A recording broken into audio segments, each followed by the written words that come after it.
تعلیمی اداروں میں ہفتے میں 3 کلاسیں ہوگی، 3 دن گھر سے آن لائن پڑھائی ہوگی۔ سرکاری دفاتر میں 50% آن لائن کام ہوگا۔ نجی دفاتر میں بھی 50% کام گھر سے آن لائن کرنے کی ہدایت متوقع۔ انٹرنیٹ اور ٹیلی فون ٹیکس میں 2.5% کمی کا امکان۔ ٹول ٹیکس میں 50 روپے اضافہ اور ریل گاڑی کے کرائے میں 15% رعایت دینے کی تجویز۔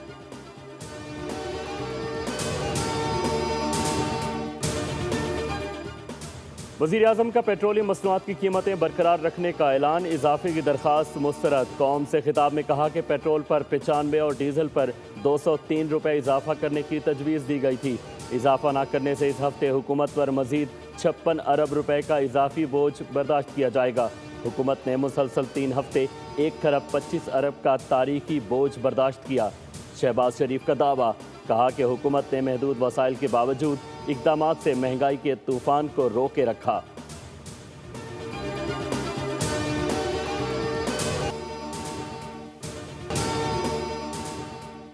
اور ایران کا امریکی اڈوں اور اسرائیل پر میزائلوں اور ملٹی وار ہیڈ ہتھیاروں سے حملہ۔ اسرائیلی شہر اشدود میں آئل اسٹوریج ٹینک اور ڈپو کو نشانہ بنایا گیا۔ حیفا میں بحری اور ایندھن کی تنصیبات پر حملہ۔ کلسٹر میزائل سے تل ابیب کے کئی علاقوں میں نقصانات۔ مقبوضہ علاقوں میں ڈرون سے اسرائیلی حکومت کے متعدد حساس مقامات کو نشانہ بنایا گیا۔ حزب اللہ نے بھی اسرائیل پر راکٹ حملے تیز کر دیے۔ لبنان میں اسرائیلی فوجیوں کو گائیڈڈ میزائلوں سے نشانہ بنایا گیا۔ ترجمان ایرانی فوج نے کہا کہ جنگ شروع ہونے سے اب تک 800 امریکی فوجی ہلاک اور 5000 زخمی ہوئے، جبکہ 1321 اسرائیلی فوجی مارے گئے۔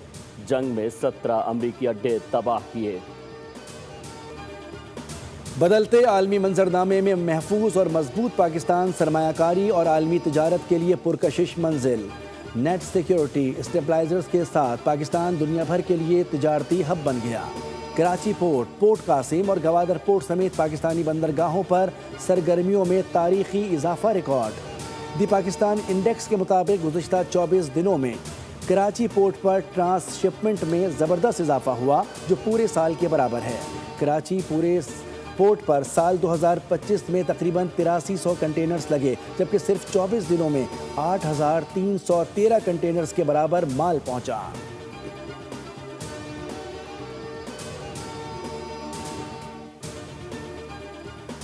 اسرائیلی فوج ٹوٹ پھوٹ کا شکار، افرادی قوت کی شدید کمی کا سامنا، آپریشنل صلاحیت متاثر ہونے کا خدشہ پیدا ہو گیا۔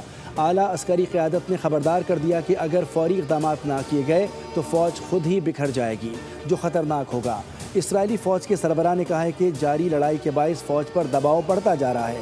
جلد ہی ایسا وقت آ سکتا ہے کہ جب وہ معمول کی ذمہ داریاں بھی پوری کرنے کے قابل نہیں رہے گی۔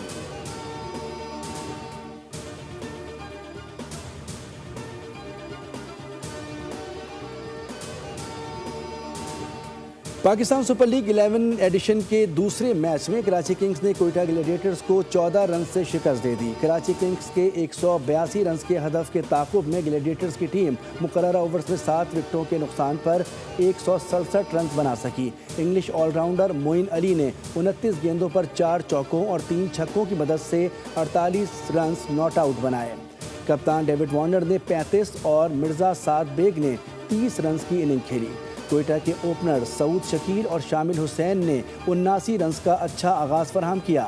شامل حسین نے 24 گیندوں پر 52 رنز کی جارحانہ اننگ کھیلی اور سعود شکیل نے 33 رنز بنائے۔ حسن علی نے 27 رنز کے عوض 4 وکٹیں حاصل کی۔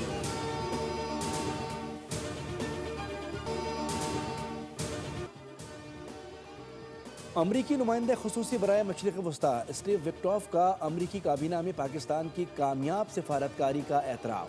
پاکستان اس وقت ایران اور امریکہ کے درمیان ایک پل کا کردار ادا کر رہا ہے۔ پاکستان کے ذریعے ایران سے مضبوط اور مثبت پیغامات اور مذاکرات سامنے آئے ہیں۔ پاکستان کی سیاسی اور ملٹری ڈپلومیسی نے ثابت کیا ہے کہ وہ عالمی امن و استحکام کے لیے ایک ناگزیر قوت ہے۔ جرمن وزیر خارجہ یوہان واڈے نے انکشاف کیا ہے کہ امریکہ اور ایران کے نمائندے بہت جلد پاکستان میں ملاقات کرنے جا رہے ہیں، جس کا مقصد دونوں ممالک کے درمیان کشیدگی کم کرنا اور ممکنہ مذاکرات کو آگے بڑھانا ہے۔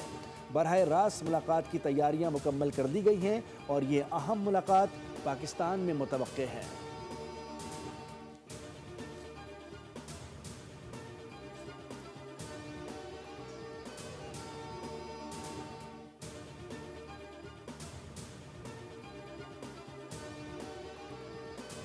امریکہ اور اسرائیل کے تعلقات میں کشیدگی سامنے آ گئی ہے۔ امریکی میڈیا کے مطابق امریکی نائب صدر جے ڈی وینس اور اسرائیلی وزیر اعظم نیتن یاہو کے درمیان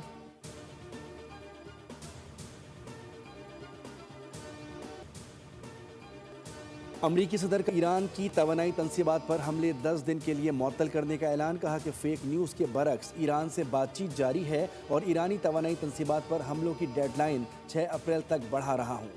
یہ اقدام ایرانی حکومت کی درخواست پر کر رہے ہیں۔ ایران کے ساتھ مذاکرات مثبت انداز میں آگے بڑھ رہے ہیں۔ ادھر امریکی وزیر جنگ پیٹ ہیگسیٹ نے کہا ہے کہ امریکی عوام امن سمجھوتے کے لیے دعا گو ہیں۔ امریکہ ایران کے ساتھ سمجھوتے کا خیر مقدم کرے گا، ورنہ جنگوں کے فیصلے کسی اور طرح ہوتے ہیں۔ ایران کے پاس نہ اب نیوی ہے نہ نیوی کمانڈر۔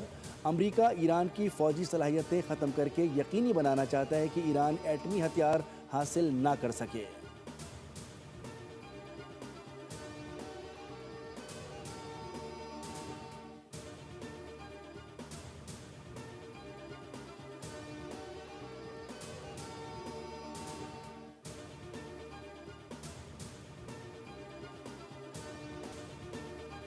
ایرانی صدر مسعود پزشکیان کا تہران میں گروسری اسٹورز کا اچانک دورہ، اشیاء ضروریہ کی فراہمی اور قیمتوں کا جائزہ لیا، شہریوں سے حال احوال دریافت کیا۔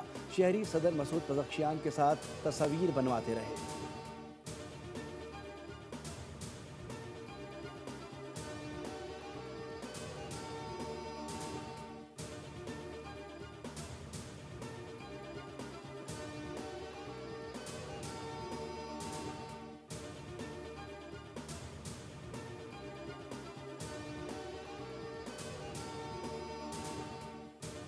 ہر چیز تباہ ہو گئی ہے مگر کوئی بھی ملک اسرائیل کا ساتھ دینے کے لیے تیار نہیں۔ حزب اللہ کے ہاتھوں تباہی کا ذکر کرتے ہوئے اسرائیلی میئر زارو قطار رو پڑا۔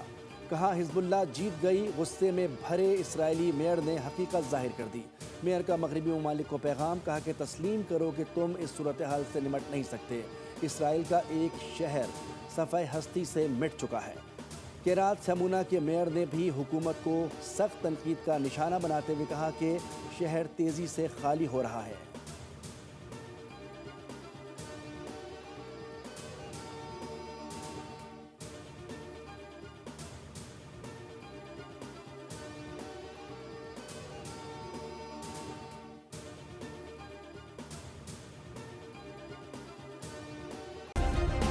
سبسکرائب کریں اور بیل دبائیں تاکہ کوئی خبر رہ نہ جائے۔